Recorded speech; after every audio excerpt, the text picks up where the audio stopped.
Perfect. Right. Hello. Hi. So I don't know about you, Sam, but some of the most kind of common concerns that we get asked in our wild clinics is, why is my hair thinning, or my hair's sort of more damaged? And we tend to find that the most sort of common life stages where this is more affected is in perimenopause and also postpartum. Yeah.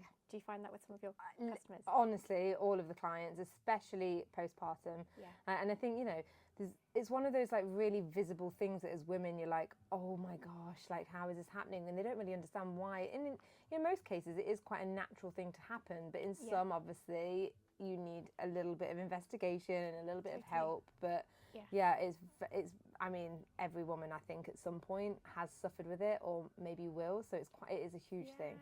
And I think something that people don't tend to realise is actually we have got hormone receptors within our hair follicles. So, in these different life stages, when estrogen, when testosterone, when progesterone starts to sort of decline and fluctuate, that can absolutely affect our hair quality, our hair growth. So it's interesting how that is a key kind of issue, really. Yeah, I mean, it really is. And I think that's the thing. Again, nobody seems to really speak around like why this is happening. It's very common to know that it is happening at certain times. Like, it's very sort of associated with postpartum and with menopause, but actually that's kind of the surface level conversation, and I think it's important to go deeper and to understand that. Yeah, so there's absolutely that hormonal element, but there's also, the fact that sleep, stress can be a big part of hair thinning. It's always multifactorial, and again, collagen levels start to deplete from our mid-20s through until we're kind of 60 years old.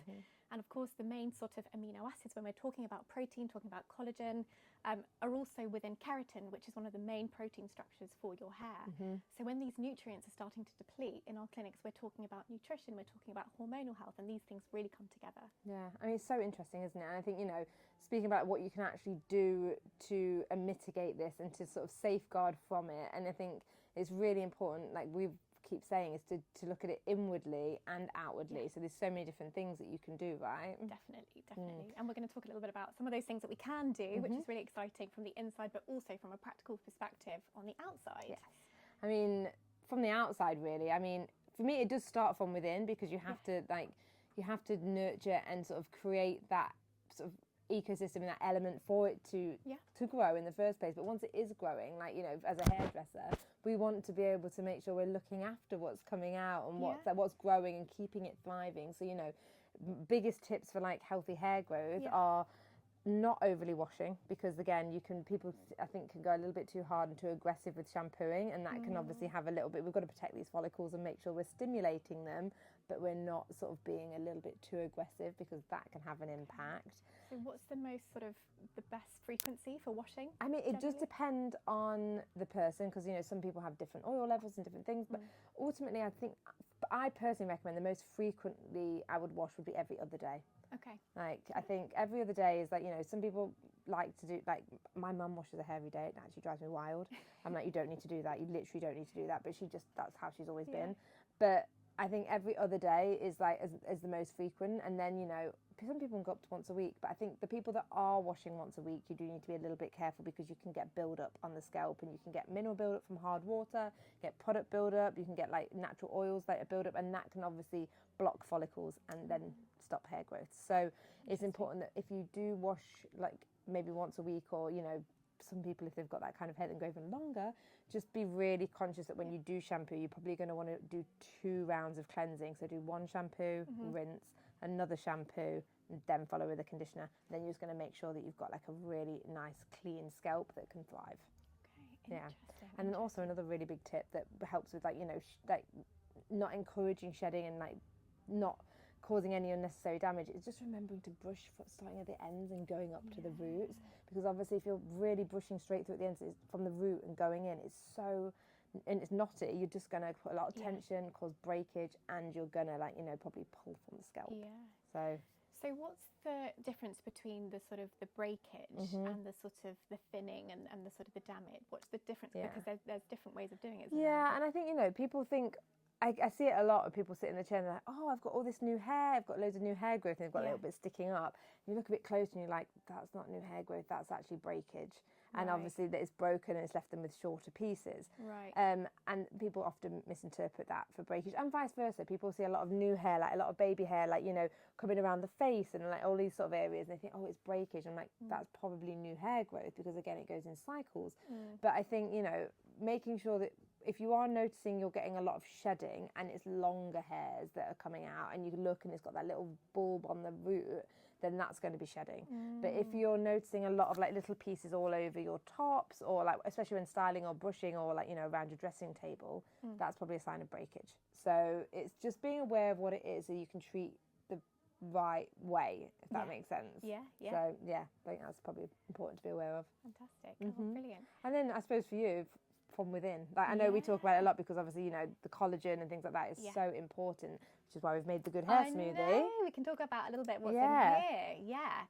So, I mean, firstly, obviously collagen, we've spoken a bit about collagen already, but the nutrients within this formulation are really interesting, because of course you've got all of your main amino acids which help build different proteins, including collagen, but also the amino acids within here also create keratin, which is the main sort of structural protein for your hair. But it's not just collagen, we also need other nutrients that support collagen synthesis. So we've got vitamin C within here, we've got vitamin E. Both of these nutrients are also in the smoothie. So we've got our strawberries, our raspberries, sunflower seeds, almond butter, which is a great source of vitamin E.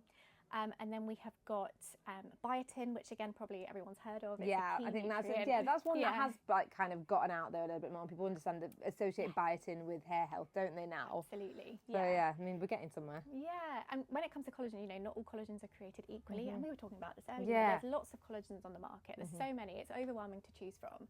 But the reason why this one's quite unique is because it only has a 500 Dalton weight, which is essentially the size of the molecule, which allows the collagen to be absorbed in just about 5 minutes. Oh, that's really good. Which is amazing. So we know that it's effective, it's fast acting, and it helps get the results that we want. Yeah, and what I liked about this collagen, you can literally put it in anything. Yeah. So, and it doesn't taste of anything, like it's actually amazing. Yeah, and 1 teaspoon. Flavoured, just a teaspoon gives you the dose. Yeah, it's so nice. Yeah. And then that is what we've actually put in this smoothie. Yeah, we have. So where can we find these smoothies? So obviously if you're in London, you can come by Stay Studios, which is just near Liverpool Street, and we're going to have them served out of Stay Caffeinated. But we're also going to have the recipe for it, so it's really easy to make at home, because like it is actually a really simple one to make, and it's not overcomplicated with loads of ingredients. It's just got the right things in there.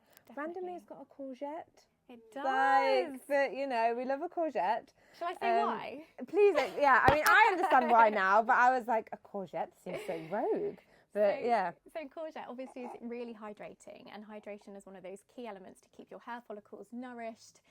But courgette's also a natural source of prebiotic fibre, which helps with the microbiome, so the balance of bacteria within the gut.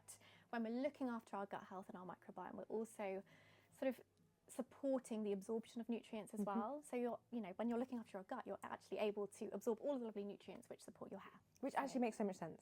Yeah, so we've married lots of ingredients in here. We've got all the collagen supporting nutrients, keratin. It's so good. Vitamins, antioxidants, healthy fats. Yeah. And then we've been really extra and put the coconut yogurt around the side, so it looks really pretty. Yeah. So I love that. I've really been drinking mine. It's really good. It is really good. Love it. Like, and it's got that nice texture from the chia seeds and from the sunflower seeds as well. So it like gives it that like I don't know. It's just really. Nice. I'm very pleased with it, guys. So yeah, the good hair smoothie. We need it. We could just keep going, but I feel like that. No, that's it. That should be good. Yeah. Oh my God. You're in? Yeah. Oh, perfect. That's it. That was very interesting.